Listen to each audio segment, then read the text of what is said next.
we're actually on the last section of the path, which is pretty wild to me because it means that we've been studying this for a while as a Sangha, and it is yet another marker of COVID in a way, as these months keep marching by and how quickly they're going. And when I see how many factors of the Eightfold Path that we've actually studied, I'm like, whoa, time really is passing. Instead of using the word right, I've been playing with that word. It feels tight to me, that word right, and I know it's all a translation. So I went back to the dictionary, and I was looking at the difference between the definitions of wise and right as a way to describe these parts of the Eightfold Path. And what I found is this description as adjectives. The difference between wise and right is that wise is showing good judgment or the benefit of experience, while right is showing correct or straight. And then it made sense to me why right was feeling a bit contracting for me, and wise gives me a little more space in approaching this. So I'm going to use the word wise as I'm describing the different parts of the Eightfold Path today, specifically around wise effort. And there's a story that I really like about the Buddha and one of his students. One of his students, or a yogi, was meditating after he had done so much walking meditation that his feet were split and they were bleeding. And as he was sitting in meditation, he started thinking about his family, and that maybe, you know, he has a lot of wealth and he had a lot of friends and a lot of social parts to his life, and that maybe he should go back to his family and enjoy an easier life and enjoy this wealth. And then magically the Buddha came to him as he was having these thoughts. And he compared, for this yogi, he compared the act of learning how to play a stringed instrument to practice. And this is the part that I really appreciate. So the Buddha was saying to him, you know, if you're trying to play a stringed instrument, what happens if the strings are too tight and you can't really play? And then if the strings are too loose, right, you can't really play the stringed instrument. And so that musician is always trying to find the sweet spot of how tight or how loose those strings should be. And whenever I watch a musician with a stringed instrument, right, there's always, you can see them playing with that and trying to find the right spot. So then the Buddha said, in the same way, over-aroused persistence leads to restlessness, and overly slack persistence leads to laziness. Thus, you should determine the right pitch for your persistence. Attune the pitch to your faculties, and there pick up your theme. And that hit home for me in terms of practice, of this feeling into how much effort is needed. And I usually think of effort as like, how hard am I trying? And within the Noble Eightfold Path, it's a little bit different in the way that it's talked about. It's a bit subtler. This factor of wise effort is part of the samadhi piece of the Eightfold Path. So within these three, right, there is wise effort, wise mindfulness, and wise concentration, or what I again like to call a stillness or a collectedness. So this part of the Eightfold Path is turning inward. It's turning our practice inward, whereas the last three parts that we studied, right, the right action, right speech, and right livelihood, those were really outward, in some ways, outward appearances or conduct of our practice. This one goes inward much more. And one way to think about it is that the energy that we're using with right effort is what can propel, move forward our right mindfulness or wise mindfulness and our concentration. There's one teacher who describes the Eightfold Path as an 8-lane highway that moves in a circle. So a circular 8-lane highway, or like a racing track, right? With all these 8 lanes, and that we're constantly switching from one lane to the other as we practice. And I like that analogy because it takes me away from this linear kind of list and allows me this room to move from one piece of the path to the other. So my experience with wise effort, which I imagine that many of us experienced this week, was around the election. It was Tuesday, and I had been fortunate enough to have a day of practice. And so I actually felt pretty centered until about 7 o'clock when Lee and Joy and I got online, and we were joining for our weekly teaching session. And we were talking about, effort and how easy it is to get caught up in everything that's going on, in all the details, and how easy it is to, what I thought about is how easy it is to forget to protect the mind, to forget to protect our sense doors. And after our teaching session, I had figured, I think I had even said to Lee, I'm going to watch the news after we get offline. And then Joy said, I'm not getting on anything. I'm just going to wait. And I thought, oh, there's wisdom. Ha, I can feel that right there.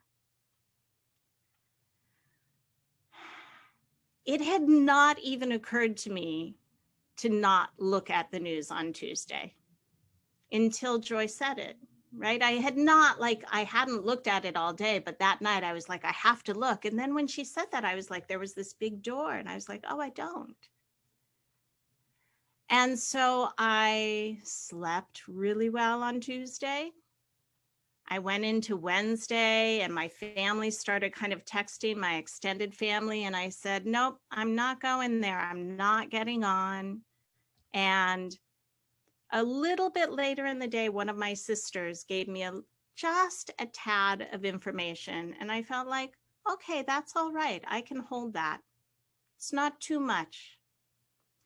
And I came home and I thought, okay, I think I can handle a little bit of news.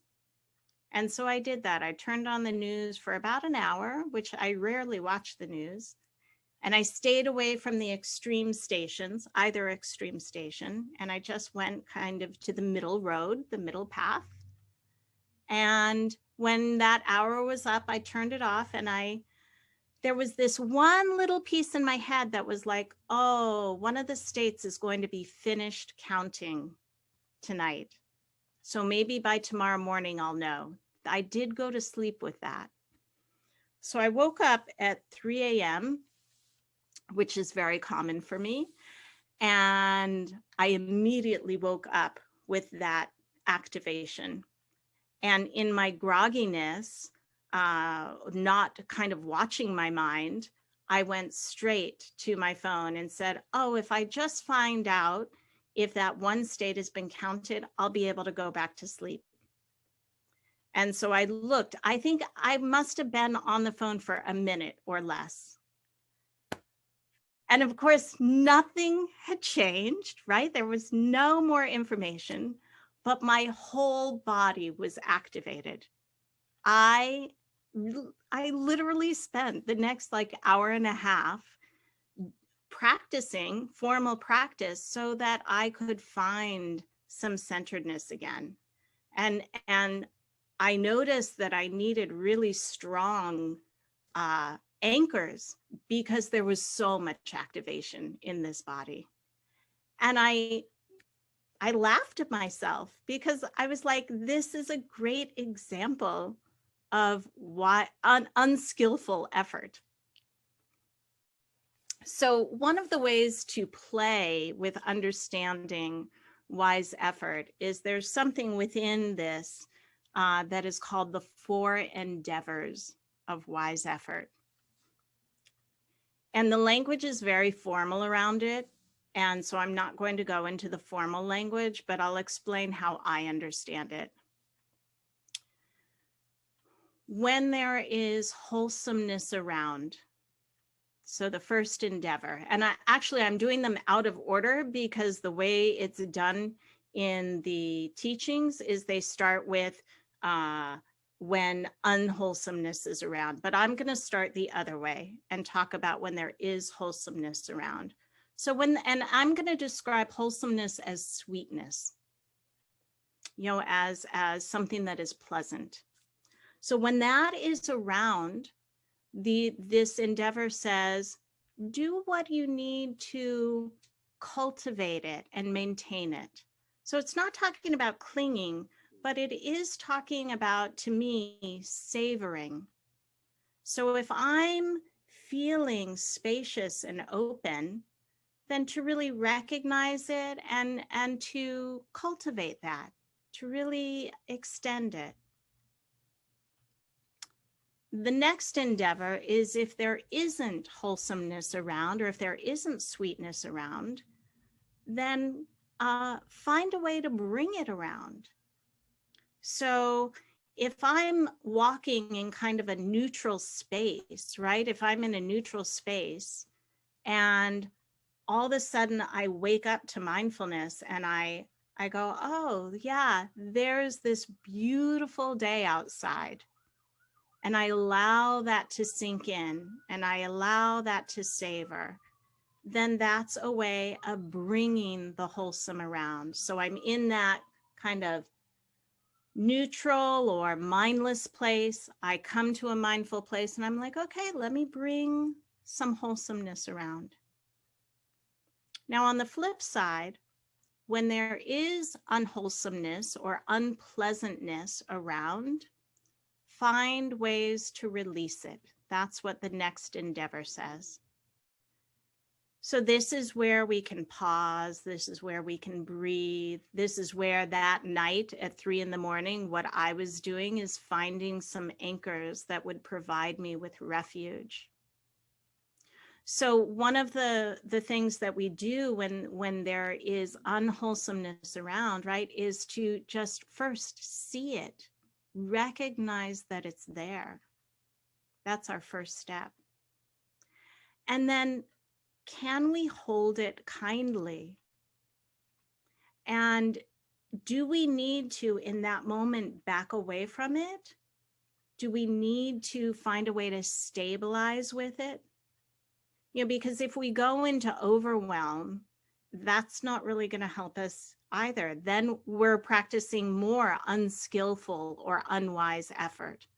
So again, it's like that musician trying to find the sweet spot. What is needed here when unwholesomeness is around? What's going to serve this body, heart, mind?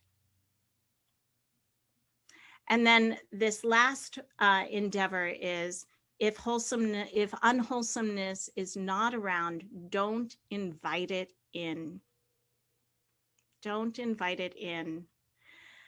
And what it's meaning by that is when our attention gets loose, like the loose string, right? The loose string on the stringed instrument.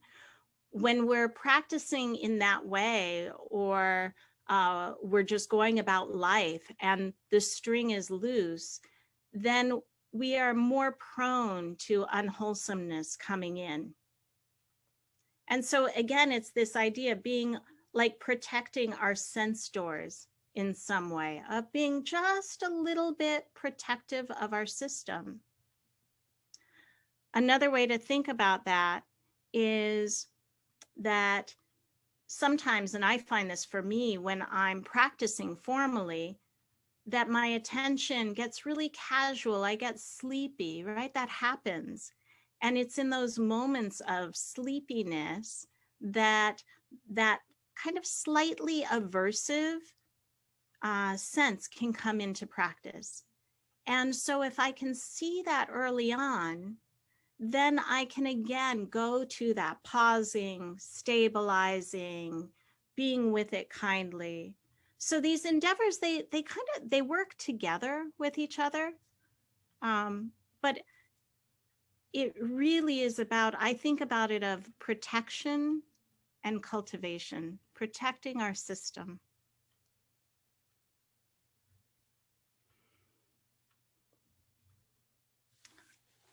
I'll finish up with some wisdom from Thich Nhat Hanh.